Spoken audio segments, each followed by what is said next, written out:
Hey, this is Mark Henry, author of Dancing with Energy, Healing Magic, and Mysticism, here to talk to you more about the occult and the paranormal. Well, today I'm going to be doing a video that someone requested on elements, elemental magic, and they wanted me to do something along those lines. So I decided to, I gave it some thought, and I'm going to do the 4 elements in psychological and magical influence. And the magical and psychological influence I'm going to be talking about is more on yourself rather than on other people. Might be able to talk about that, the latter, in another video. So I'm going to discuss the elements, the 4 elements of air, earth, fire, and water. And these are the elements that have been traditionally thought to be constituents of the entire universe, both matter and all those things that are around us. So these elements can be manipulated. They can be manipulated for the purposes of magic and influence and psychology and all these other sorts of things. So in case of before I go into the correspondences, which I will, I'm going to be talking about the Western correspondences.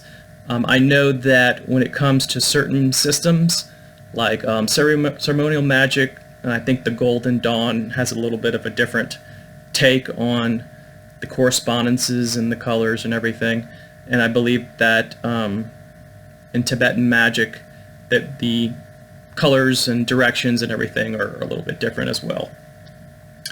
But if you're talking about the Western correspondences, we talk about, let's say, the air, that is the color yellow, it's east, it tends to reflect the intellect. You have fire, that's more red, that's the southern direction, and that's, energy. Water, that is the west, it's blue, has to do with emotions. You have earth, color black, north, stability, grounding. So just to let you know how extensive this is in New Age thought and esotericism, the occult, all of that, if you think of the elements, if you look at something simple like astrology, let's say the sun signs, so then you have the fire signs, which are Leo, Aries, and Sagittarius. You have the water, Scorpio, Pisces, and Cancer. You have air, let's see, Gemini, Libra, Aquarius. You have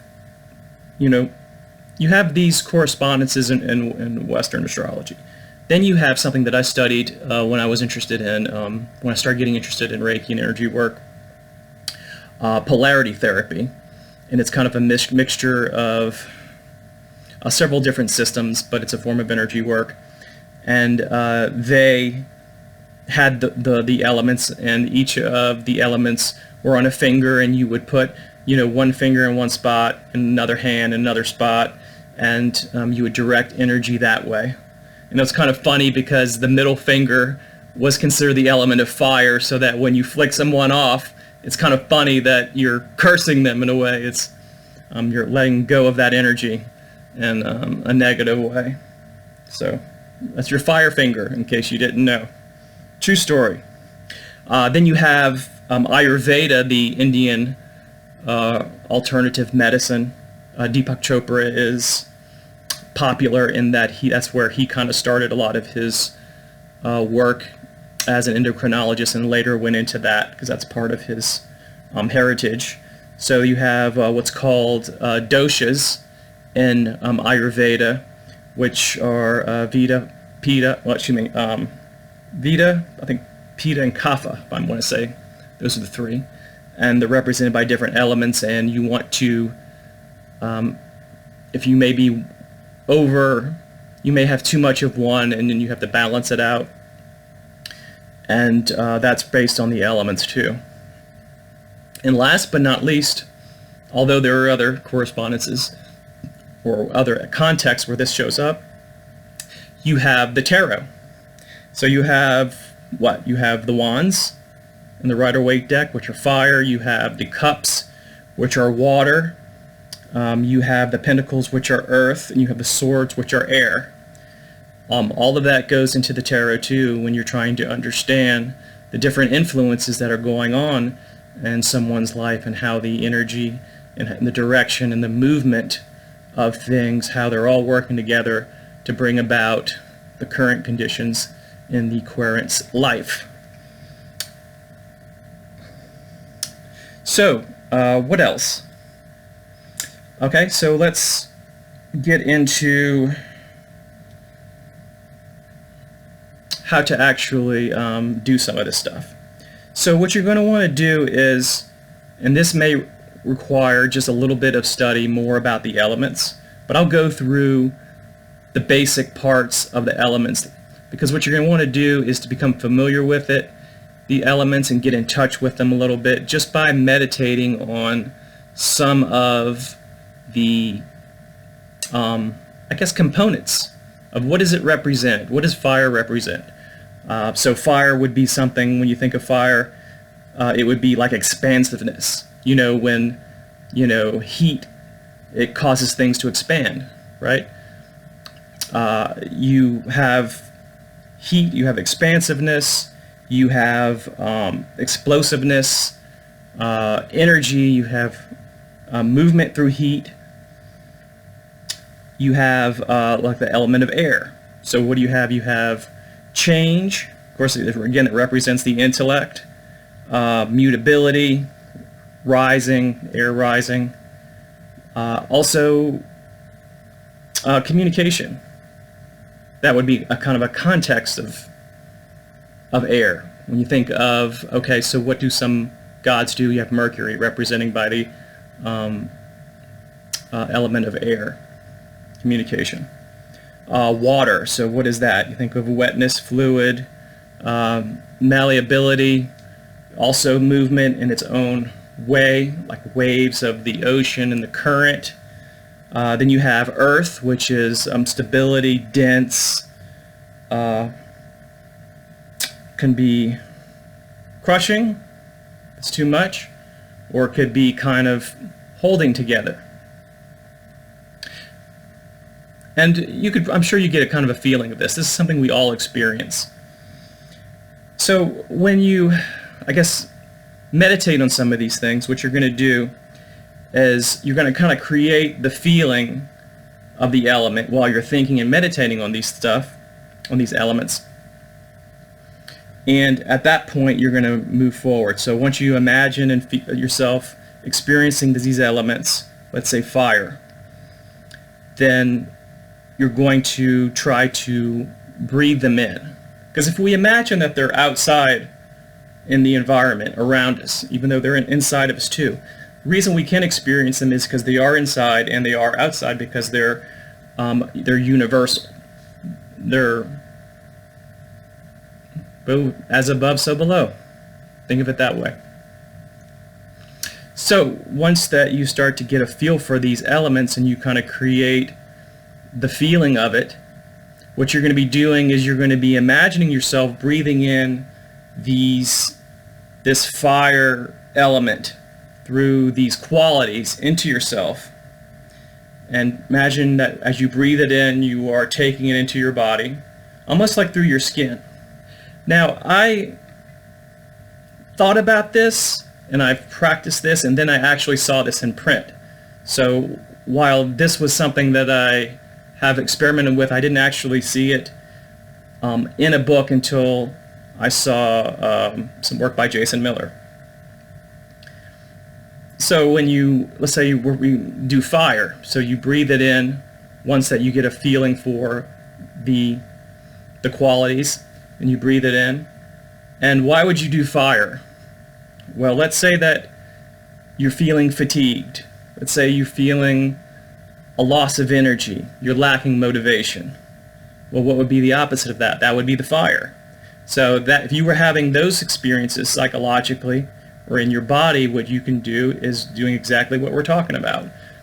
Getting a sense for the qualities and breathing them in, and that is a good way, breathing in through your skin as you inhale, and then just start to collect it. Now, when you exhale, don't exhale it out, because then that'd be just kind of a circle. It would be kind of just flowing it out.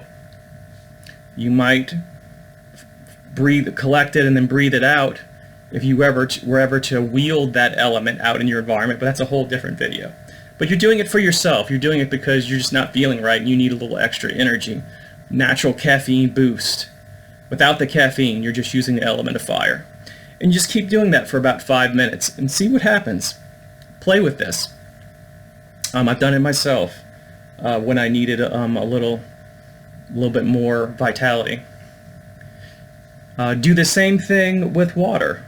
Imagine the power of the ocean, wetness, the strength of water, all of that. Now, why would you, when you imagine, of course, breathe it in, and why would you want to work with water? Well, let's say that you have a little bit too much earth. Maybe you're a little too grounded. Maybe you're just a little too, tense, and you needed to soften yourself up. Well, how come that? How can we do that? Because you might be out of touch with your feelings, and water is a element of emotion and of the movement, and that's what your emotions are supposed to do. They're supposed to cycle. Sometimes we feel happy, and it's supposed to transition into something else, to another feeling, and so on and so forth. We get in trouble when we get stuck in a certain feeling for too long. So let's say that you were all bunched up, you couldn't feel anything. Water would be a good one. You might want to be by yourself in meditation, do the water element. You feel all that, cry all that out, get those emotions out, and move on. What about air? I would use air, imagining the qualities and breathing it in and collecting it in order to, maybe let's say you want more focus, you want more concentration. Again, that is the element of the intellect and of the mind. And you just want more of that. You want more of a strong mentality moving forward that day. Maybe your mind is way off, and you want more air. Or you may be too rigid, and you needed the quality of flexibility, which is another part of air. When you're doing money magic, they say that not only do you want to work with Jupiter, which is expansion of money, but you want to work with Mercury too, because the nature of money is for it to go in and it's supposed to come out. So the money comes in and you spend it, and then it goes out. That is element of air too, along with Jupiterian influence. So what else? Earth, right? Number 4. Earth would be good if you were somebody who has too much fire. Maybe you're too anxious. Maybe you got too much energy and you need to settle down. Maybe your blood pressure is too high. Maybe your heart rate, you're too amped up. Earth would be very good for that. It helps with the anxiety because it helps to ground you back. No pun intended. It's a grounding. The earth, they say that when you want natural grounding, what you go into your yard and your grass without any shoes on, and you try to connect with the earth. And that is grounding, and do that for a while. So, same thing. You can take in those qualities of the earth and breathe it in, collect it, and then when you feel better, of course, stop. Stop with all the elements when you feel like you've had enough. So those are the 4. So if once you get your fill, stop. This is a temporary thing. So you can always apply this at any point that you need it. Now over time you might go back kind of the way you were, or you might retain some of the earth, but just to let you know, our mind and our body are in flux and it changes. So this, whatever you're doing, isn't going to be a permanent change. It is just something that you do just like anything. It can have any type of change that you're doing, any type of intervention, but that's fine. if the next day or the next week you're out of sorts, you can use another element and bring that in. Ultimately, we want to be a good balance of all four elements so that our mind and body, spirit are working well together. So, that's about all I have. I do want to mention a couple things. I want to thank some of the people that have been consistently commenting on my channel, like Nadia Terra Magic 666, OL, Amethyst Moon, Vixie6, who I think probably comments the most, so I appreciate it, and Karen. So I appreciate all the comments. Sorry if I left anyone out. Please subscribe and like. I am probably, by the time that this video comes out, I will have put another video on my Patreon, so check it out. If you want to subscribe, minimal cost for all this extra content, extra videos, and you'll get to see some of my poetry and some of my other things.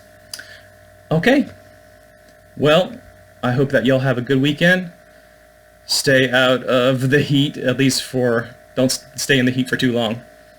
And take care. Love you all. See you later.